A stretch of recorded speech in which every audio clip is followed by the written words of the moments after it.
Oke, Bismillahirrahmanirrahim. Assalamualaikum warahmatullahi wabarakatuh.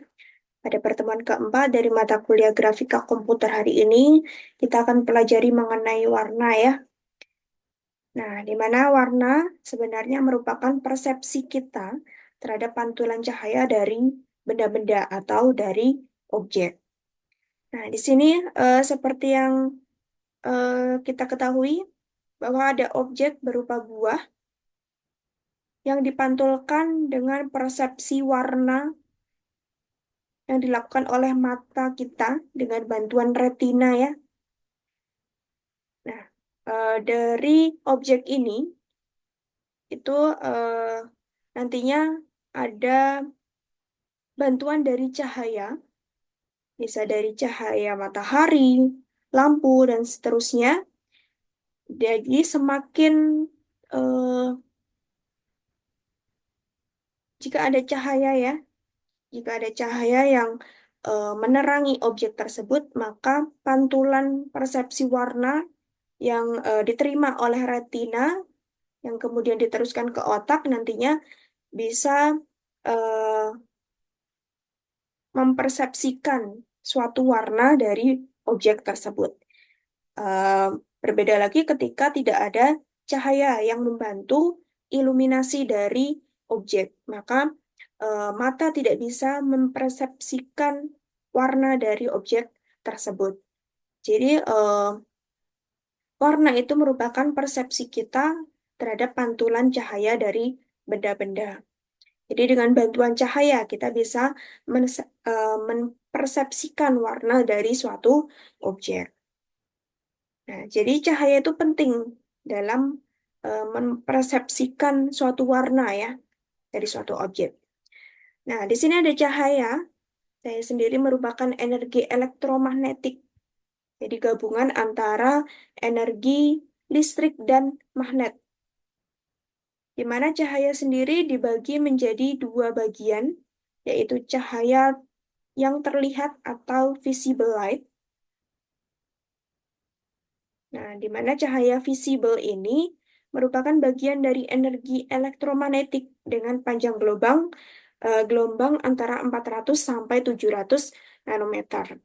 Kemudian ada cahaya yang tidak terlihat atau invisible light, merupakan bagian dari energi elektromagnetik dengan panjang kurang dari 400 nanometer atau lebih dari 700 nanometer.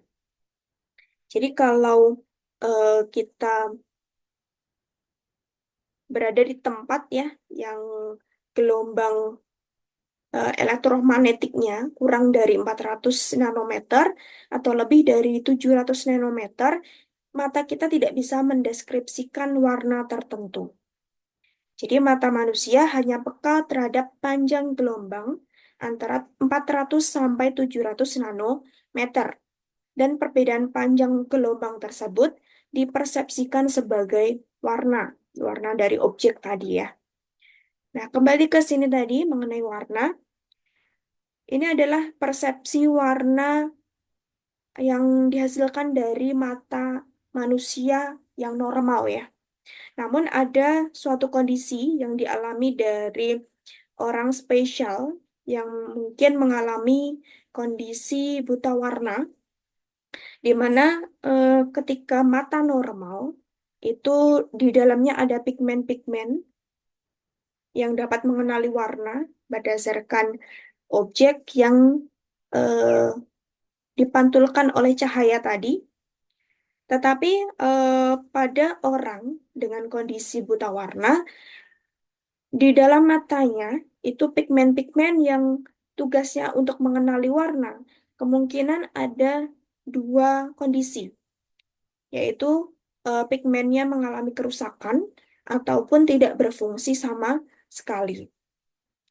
Ya, ada dua kondisi orang yang mengalami buta warna, yaitu buta warna sebagian dan buta warna total.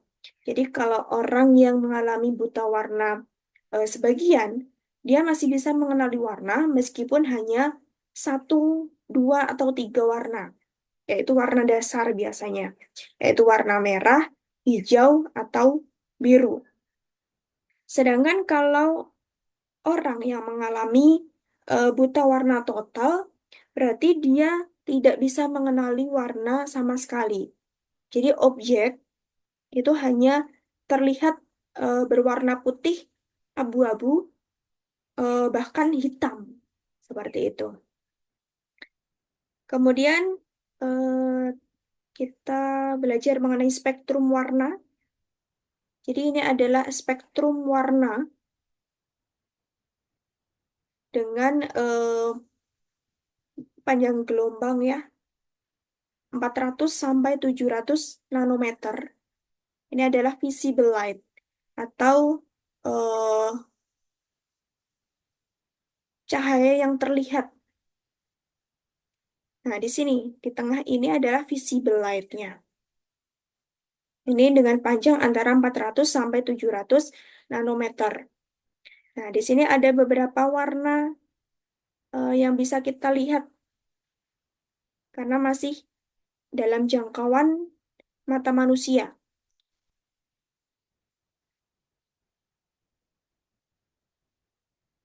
Nah, biasanya untuk visible light itu juga kita bisa melihat warna dasar berupa merah, hijau, biru, dan warna campurannya. Nah, kemudian jika warna atau gelombang cahayanya itu kurang dari 400 nanometer ya, atau di sini, tadi kan visible light-nya di tengah sini. Kalau kurang dari 400 nanometer, maka kita tidak bisa melihat cahaya tersebut. Misalnya di sini ada cahaya ultraviolet. Nah, kita tidak bisa melihat cahaya ultraviolet karena keterbatasan mata manusia ya. Kita tidak bisa melihat gelombang kurang dari 400 nanometer. Kemudian ada juga X-ray. Cahaya X-ray kita juga tidak bisa melihat. Kemudian ada gamma ray. Gamma ray juga tidak bisa terlihat. Jadi ada tiga cahaya yang tidak bisa terlihat karena kurang dari 400 nanometer. Sedangkan untuk gelombang cahaya yang lebih dari 700 meter, 700 nanometer, itu ada infrared, biasanya terdapat pada teknologi handphone untuk berbagi file ya, seperti Bluetooth, itu tidak bisa kita lihat. Kemudian ada radar, misalnya radar radio, TV, dan lain sebagainya. Kemudian ada eh, ini gelombang radio, FM, TV. Kemudian ada shortwave, AM. Kemudian ada juga seperti microwave. Kemudian ada radio, broadcast band, itu juga tidak bisa kita lihat cahayanya secara kasat mata ya. Karena tadi ini gelombangnya berada di atas 700 nanometer. Jadi yang bisa kita lihat adalah benda-benda yang berada pada gelombang cahaya antara 400 sampai 700 nanometer. Ini baru kita bisa lihat warna dari objek tersebut. Kemudian bagaimana manusia bisa melihat warna? Bagian mata yang sensitif terhadap cahaya disebut sebagai retina. Ini ada retina, ini fungsinya untuk mengenali warna-warna ya. Ada suatu objek. Nah, di sini biasanya ada pigmen-pigmen atau sel-sel di mana sel tersebut yang akan mengirimkan ke otak manusia, kemudian bisa menunjukkan atau mendeskripsikan bahwa objek tersebut berwarna apa. Kemudian ada bagian mata manusia lainnya seperti eye muscle atau otot mata. Kemudian ada optic nerve, ada lensa, pupil, kornea, iris, dan lain sebagainya. Nah, pada retina mata itu berisi dua kelompok sel, yaitu rod dan cone. Nah, untuk sel rod, sel rod pada retina mata itu hanya dapat membedakan terang dan gelap, atau hitam atau putih, dan mempunyai 120 juta rod tidak sensitif terhadap warna.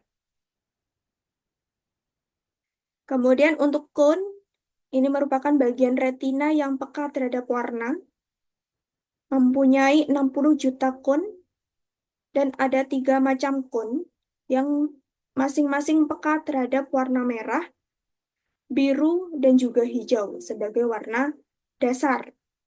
Kemudian dapat membedakan 200 warna sekaligus. Nah, ketika kita misalnya ya, kita baru keluar dari ruangan pada siang hari, saat terik matahari.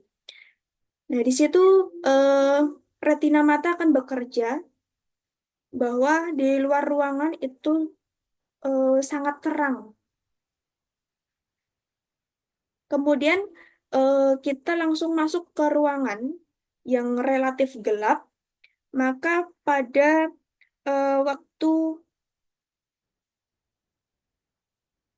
pada waktu itu eh, mata akan mengalami penyesuaian. Jadi dari terang ke gelap, maka retina mata akan menyesuaikan. Nah, hal tersebut yang disebut sebagai penyesuaian warna dari terang ke gelap. Nah, seperti itu. Jadi, retina mata eh, sedetail itu ya dalam mendeskripsikan warna suatu objek. Kemudian bagaimana manusia melihat warna?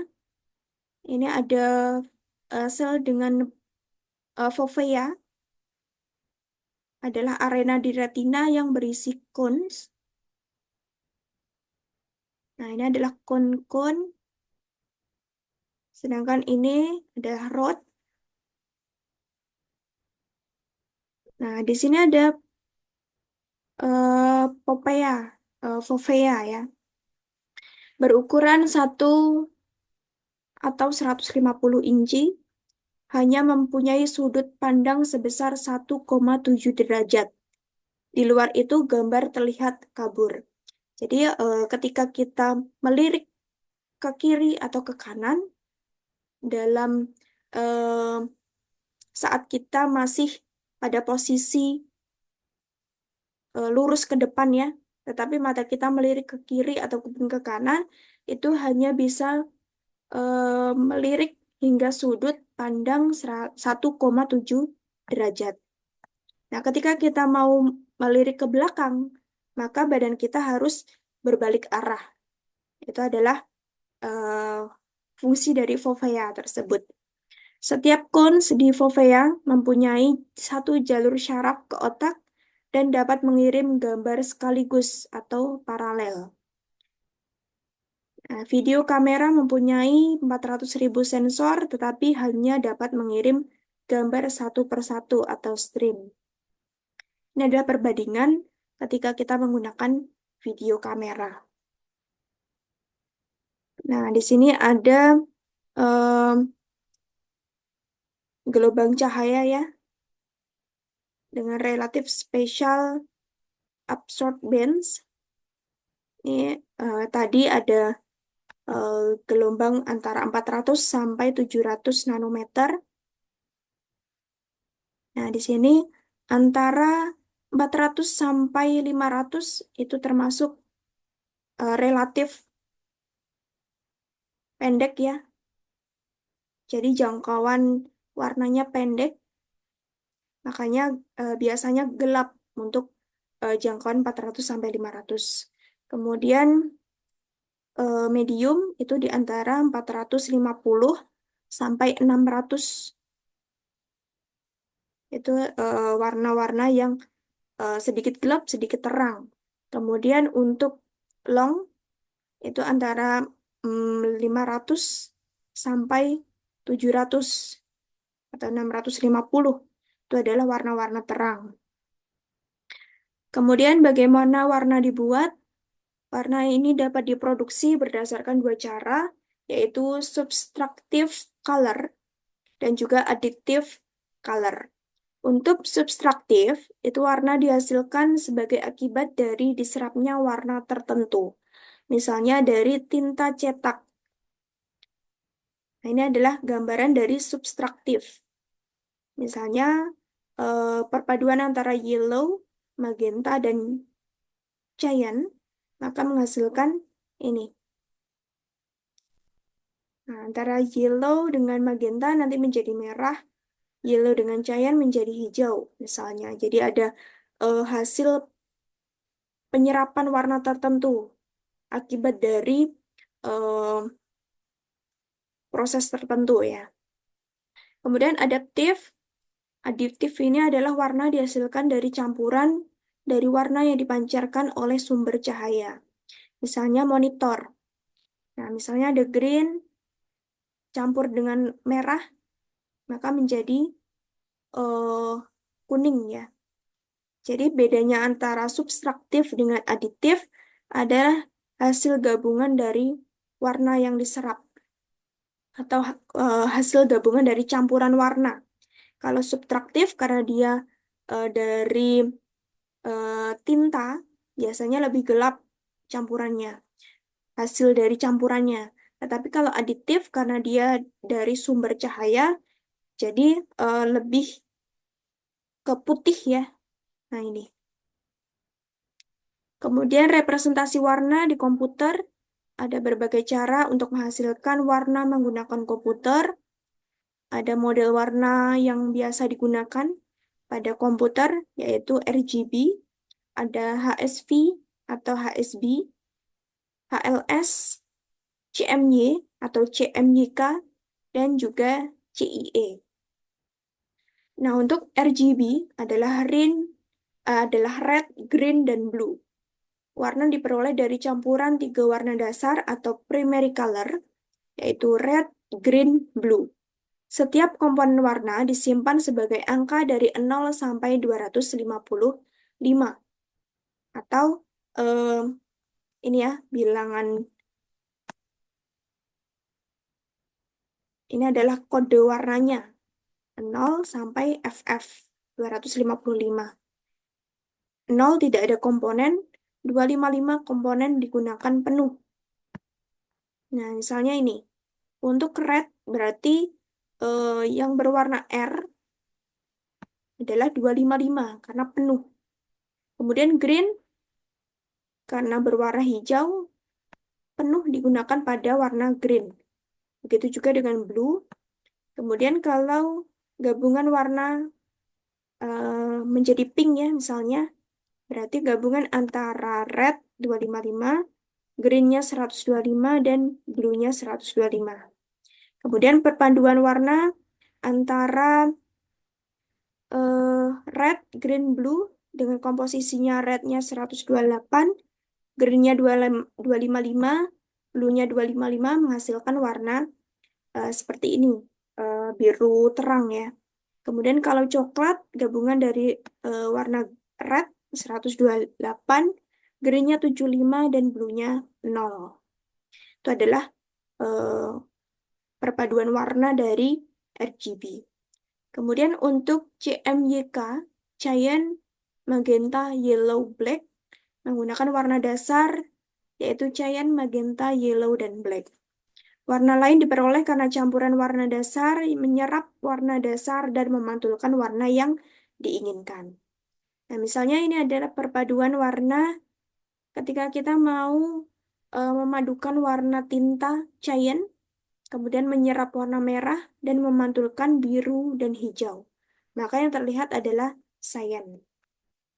Kemudian warna tintanya magenta, menyerap warna hijau, memantulkan warna merah dan biru, maka yang terlihat magenta. Kemudian begitu juga warna tinta yellow yang menyerap warna biru, memantulkan warna merah dan hijau, maka yang terlihat adalah kuning. Kemudian magenta plus yellow menyerap warna hijau dan biru, memantulkan warna merah, yang terlihat warna merah. Kemudian warna tinta cyan dan magenta menyerap warna merah dan hijau, maka memantulkan warna biru, sehingga yang terlihat warna biru. Kemudian warna tinta cyan dan yellow menyerap warna merah dan biru, maka menghasilkan atau memantulkan warna hijau, sehingga yang terlihat adalah warna hijau. Itu adalah bagaimana proses pencampuran warna CMYK ya, atau cyan, magenta, yellow, dan black.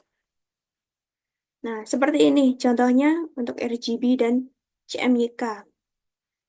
Warna merah ini disembunyikan. Jadi semakin ke kiri, itu warnanya semakin gelap, semakin ke kanan warnanya semakin terang. Ya. Kemudian untuk HSV atau HSVB, hue, saturation, value, atau brightness merupakan sistem warna yang menggunakan ukuran hue, warna yang diinginkan diukur dengan nilai 0% sampai 360 derajat, dengan 0 derajat adalah red. Jadi di sini 0 derajat merupakan warna merah, kemudian 12 derajat adalah warna green. Jadi satu putaran warna green, 240 derajat adalah warna biru. Saturation atau keaslian warna diukur dengan nilai 0% sampai 100%, di mana nilai 0 menyatakan warna putih di sini, dan 100% menyatakan warna asli. Nah, warna aslinya adalah ke sini. Itu adalah saturation, ya, ada panahnya. Jadi semakin ke kiri, ini warnanya semakin eh, putih ya, untuk saturation. Jadi semakin ke kanan, warnanya semakin asli, atau warna asli. Kemudian untuk value atau brightness adalah pengaruh kecerahan. 0% ini menyatakan tidak ada cahaya atau hitam. Nah, di sini adalah 0% dari brightness. Dan semakin ke atas, ini semakin besar value dari brightness-nya atau 100%. Sehingga warnanya semakin ke atas semakin putih. Nah, ini brightness. Panahnya ke atas ya. Kemudian ada HLS atau Hue Lightness Saturation. Menggunakan ukuran hue, warna yang diinginkan diukur dengan nilai 0 derajat sampai 360 derajat. Di mana 0 derajat adalah warna merah, kemudian 12 derajat warna green, 240 derajat warna biru. Kemudian untuk lightness adalah pengaruh warna putih. Nilai maksimum lightness menyatakan warna putih, sedangkan nilai minimum menyatakan warna hitam. Jadi ini adalah warna maksimum dari lightness. Jadi semakin besar tingkat kecerahannya, semakin putih. Sedangkan untuk semakin ke bawah, jadi tingkat kecerahannya semakin kecil, itu warnanya semakin hitam atau gelap. Kemudian untuk saturation, keaslian warna diukur dengan nilai 0% sampai 100%. Nilai 0 menyatakan warna putih. Ini. Sedangkan warna 100% menyatakan warna asli. Jadi seperti kebalikannya dari lightness ya.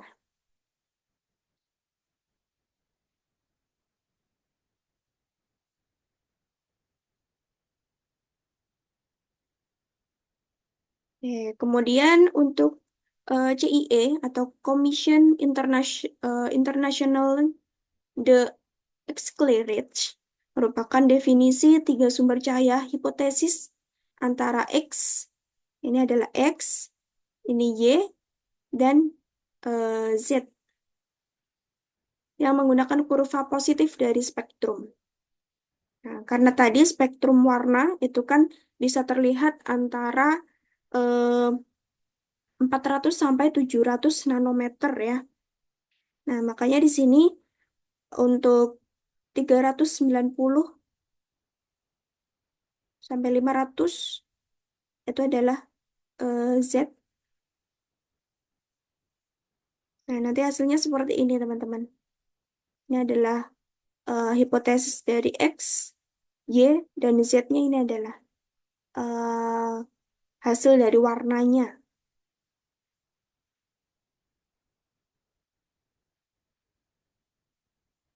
Jadi semakin ke kiri itu semakin gelap ya. Sama seperti tadi. Oke, kemudian untuk latihan soal, silahkan dikerjakan. Ada 5 soal. Silahkan dikerjakan pada satu lembar eh, kertas. Ditulis soal dan juga jawabannya. Misalnya, bagian dari energi elektromagnetik dengan panjang gelombang 400 sampai 700 nanometer disebut apa? Jadi langsung dijawab saja dengan ditulis soalnya ya. Ditulis soalnya, kemudian langsung jawabannya. Ada 5 soal. Nanti untuk soalnya saya share atau saya upload di MyBase ya. Oke, itu saja yang bisa saya sampaikan untuk materi mengenai warna dari mata kuliah grafika komputer. Kurang lebihnya mohon maaf. Wassalamualaikum warahmatullahi wabarakatuh.